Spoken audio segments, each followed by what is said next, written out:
Kita berjumpa lagi. Saya akan membawakan satu lagu pujian. Tapi sebelumnya jangan lupa di like, share, dan subscribe agar kita tetap bertemu. Seperti rusa yang haus, rindu aliran sungaimu, hatiku tak tahan menunggumu, bagai tanah gersang menanti datangnya hujan. Begitupun jiwaku, Tuhan, hanya Engkau pribadi yang mengenal hatiku. Tiada yang tersembunyi bagimu, seluruh isi hatiku Kau tahu. Kau bawaku untuk lebih dekat lagi padamu, tinggal dalam indahnya dekapan kasih-Mu, tinggal dalam indahnya dekapan kasih-Mu.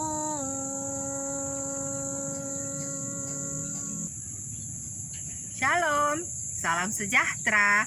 Kita berjumpa lagi untuk mendengarkan firman Allah.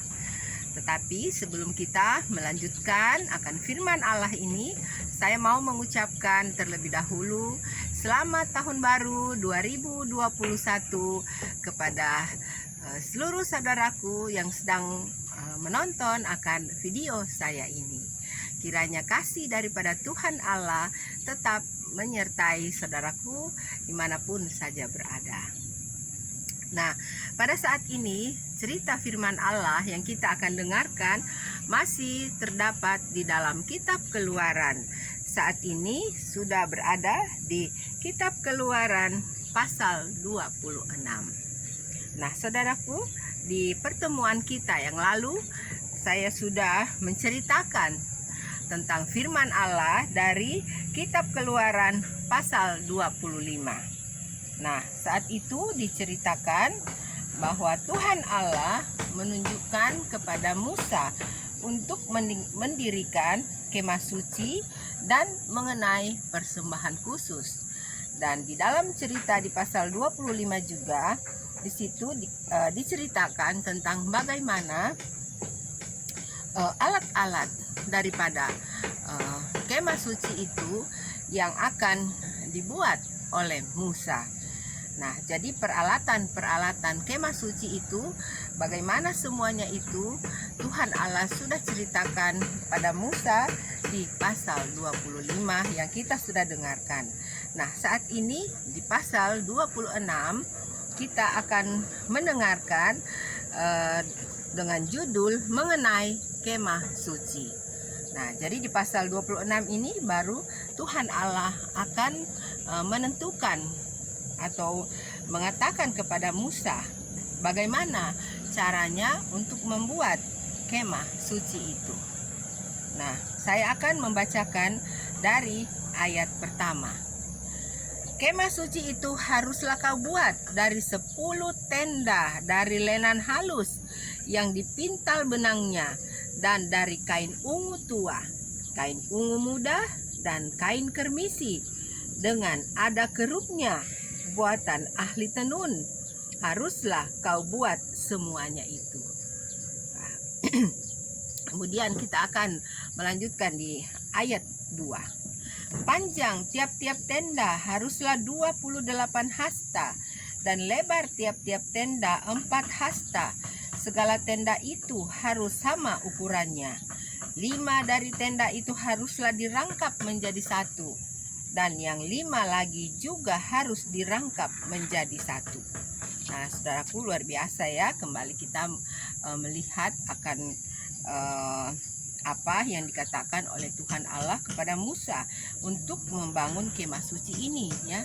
Jadi bahan-bahannya luar biasa saudaraku ya. Tadi kita sudah mendengarkannya, yaitu dikatakan tenda itu harus dibuat dari lenan halus yang dipintal benangnya, dan dari kain ungu tua, kain ungu muda, dan kain kermisi, dan kemudian dibuat juga oleh ahli tenun ya. Jadi sangat luar biasa dan tentunya sangat bagus ya kemah suci yang dikatakan atau yang akan dibuat oleh Musa ya pada saat itu. Nah, selanjutnya di ayat 4. Pada rangkapan yang pertama di tepi satu tenda yang di ujung haruslah engkau membuat sosok-sosok kain ungu tua, dan demikian juga di tepi satu tenda yang paling ujung pada rangkap yang kedua. 50 sosok harus kau buat pada tenda yang satu, dan 50 sosok pada tenda yang di ujung pada rangkapan yang kedua, sehingga sosok-sosok itu tepat berhadapan satu sama lain. Dan haruslah engkau membuat 50 kaitan emas dan menyambung tenda-tenda kemah suci yang satu dengan yang lain dengan memakai kaitan itu sehingga menjadi satu. Juga haruslah engkau membuat tenda-tenda dari bulu kambing menjadi atap kemah yang menudungi kemah suci. 11 tenda harus kau buat. Panjang tiap-tiap tenda harus 30 hasta dan lebar tiap-tiap tenda 4 hasta, yang 11 tenda itu harus sama ukurannya. Nah, jadi kembali lagi, selain Tuhan Allah menentukan akan bahan-bahan daripada pembuatan tenda ini, Tuhan Allah juga sendiri memberikan ukuran ya, bagaimana ukuran yang harus dibuat ya oleh Musa dan bangsa Israel untuk mendirikan suatu kemah suci. Nah, ayat 9. 5 dari tenda itu haruslah kau sambung dengan tersendiri, dan 6 dari tenda itu dengan tersendiri, dan tenda yang ke-6 haruslah kau lipat 2 di sebelah depan kemah itu. Haruslah engkau membuat 50 sosok pada rangkapan yang pertama di tepi satu tenda yang di ujung, dan 50 sosok di tepi satu tenda pada rangkapan yang kedua. Haruslah engkau membuat 50 kaitan tembaga dan memasukkan kaitan itu ke dalam sosok-sosok dan menyambung tenda-tenda kemah itu supaya menjadi satu. Mengenai bagian yang berjuntai itu yang berlebih pada tenda kemah itu haruslah setengah dari tenda yang berlebih itu berjuntai di sebelah belakang kemah suci. Sehasta di sebelah sini dan sehasta di sebelah sana pada bagian yang berlebih pada panjang tenda-tenda kemah itu haruslah berjuntai pada sisi-sisi kemah suci di sebelah sini dan di sebelah sana untuk menudunginya. Juga haruslah engkau membuat untuk kemah itu tudung dari kulit domba jantan yang diwarnai merah dan tudung dari kulit lumba-lumba di atasnya lagi. Nah, luar biasa saudaraku ya. Jadi dikatakan bahwa tudung daripada kemah itu terdiri dari kulit domba jantan yang diwarnai merah dan tudung dari kulit lumba-lumba di atasnya lagi. Nah, jadi berarti sudah dari dahulu ya orang mengenal bahwa kulit lumba-lumba itu berharga ya tentunya ya, sehingga itu dipakai oleh Tuhan Allah salah satu untuk menjadi tudung daripada bait suci itu nanti. Nah, haruslah engkau membuat untuk kemah suci papan dari kayu penaga yang berdiri tegak. 10 hasta panjangnya satu papan dan 1,5 hasta lebarnya tiap-tiap papan. Tiap-tiap papan harus ada 2 pasaknya yang disekang satu sama lain. Demikianlah harus kau perbuat dengan segala papan kemah suci. Haruslah engkau membuat papan-papan untuk kemah suci, 20 papan pada sebelah selatan. Dan haruslah kau buat 40 alas perak di bawah ke-20 papan itu. 2 alas di bawah 1 papan untuk kedua pasaknya, dan seterusnya 2 alas di bawah setiap papan untuk kedua pasaknya. Juga untuk sisi yang kedua dari kemah suci pada sebelah utara, kau buatlah 20 papan dengan 40 alas peraknya, 2 alas di bawah 1 papan, dan seterusnya 2 alas di bawah setiap papan. Untuk sisi belakang kemah suci pada sebelah barat, haruslah kau buat 6 papan.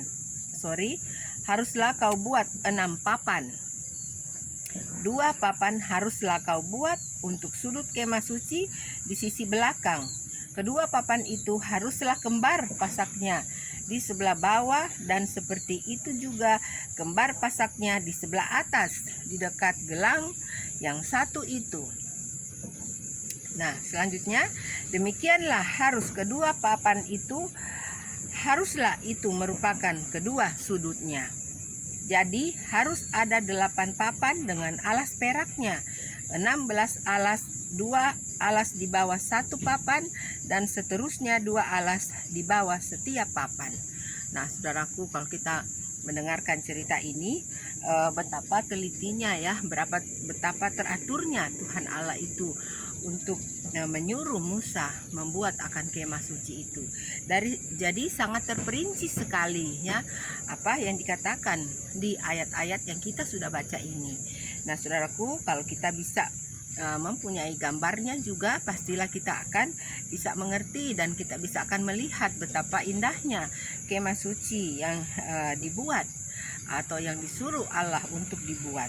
Nah, ayat 26, juga haruslah kau buat kayu lintang dari kayu penaga, 5 untuk papan-papan pada sisi yang satu dari kemah suci, 5 kayu lintang untuk papan-papan pada sisi yang kedua dari kemah suci, dan 5 kayu lintang untuk papan-papan pada sisi kemah suci yang merupakan sisi belakangnya pada sebelah barat, dan kayu lintang yang di tengah,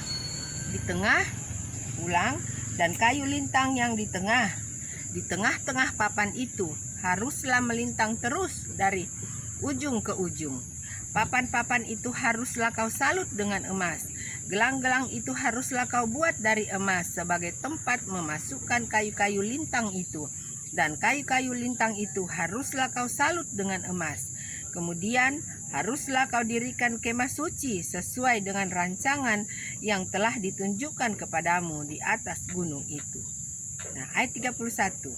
Haruslah kau buat tabir dari kain ungu tua dan kain ungu muda, kain kermisi dan lenan halus yang dipintal benangnya. Haruslah dibuat dengan ada kerupnya, buatan ahli tenun.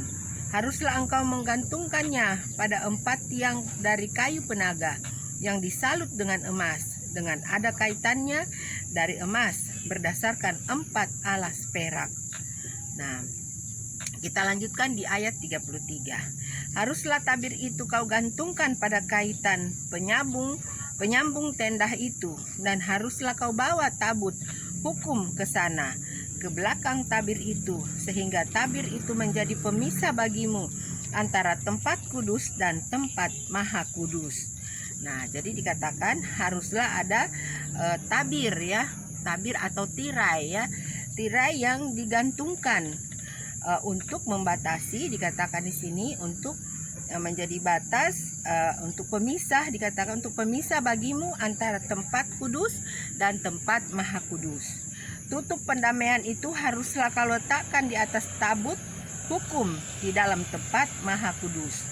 Nah, jadi setelah sudah ada pemisah ya dengan tirai antara baik yang maha kudus dan yang kudus, dikatakan haruslah ditempatkan tabut hukum ya, atau peti tabut itu ya di dalam atau di tempat yang maha kudus.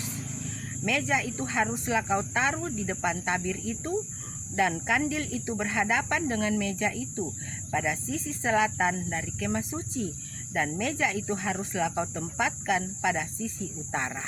Nah, jadi dikatakan meja yang telah kita dengarkan di pasal 25 itu, yaitu alat-alat yaitu yang ditaruh di dalam kemah suci itu, yaitu meja itu harus ditaruh di depan tabir ya atau tirai itu, dan kemudian kandilnya itu berhadapan dengan meja pada sisi selatan dari kemah suci, dan meja itu haruslah kau tempatkan pada sisi utara.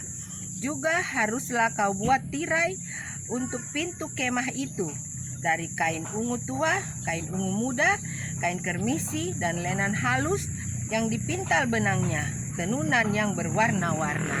Wah, luar biasa ya. Jadi memang Tuhan Allah kita ini luar biasa ya, sangat sangat mencintai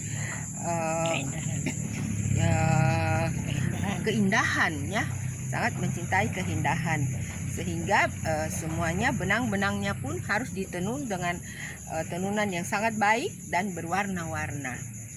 Nah, haruslah kau buat 5 tiang dari kayu penaga untuk tirai itu, dan kau salutlah itu dengan emas, dengan ada kaitannya dari emas. Dan untuk itu haruslah kau tuang 5 alas dari tembaga. Wah, luar biasa saudaraku ya. Jadi kalau kita mendengarkan akan cerita ini, kita melihat bagaimana Tuhan Allah sendiri, sekali lagi Tuhan Allah itu sendiri yang mengatur ya, merancang ya, bagaimana bait suci Allah itu harus dibuat, baik ukurannya, baik bahan-bahannya, semuanya, bahkan letak-letak daripada peralatan atau perabot-perabot di dalam kemah suci itu, semua itu diatur oleh Tuhan Allah ya. Jadi sangat teratur ya, karena Tuhan Allah kita adalah Tuhan Allah yang teratur dan Tuhan Allah yang kudus. Jadi Tuhan Allah juga tentunya mau agar umat-umatnya apabila datang menyembah kepadanya harus kudus.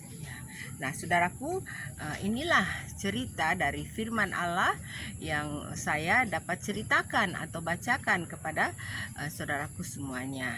Nah, sekiranya saudaraku ingin lagi untuk membacanya sendiri atau mengulang kembali video saya ini, silahkan ya. Nah, kiranya firman Allah ini dapat menambah akan pengetahuan kita semuanya tentang bagaimana akan pembangunan daripada kemah suci yang Tuhan Allah perintahkan untuk bangsa Israel buat. Nah, saudaraku, dimanapun saja Anda berada, sampai sekian pertemuan kita, dan biarlah Tuhan Allah selalu menyertai saudaraku. God bless you. Bye.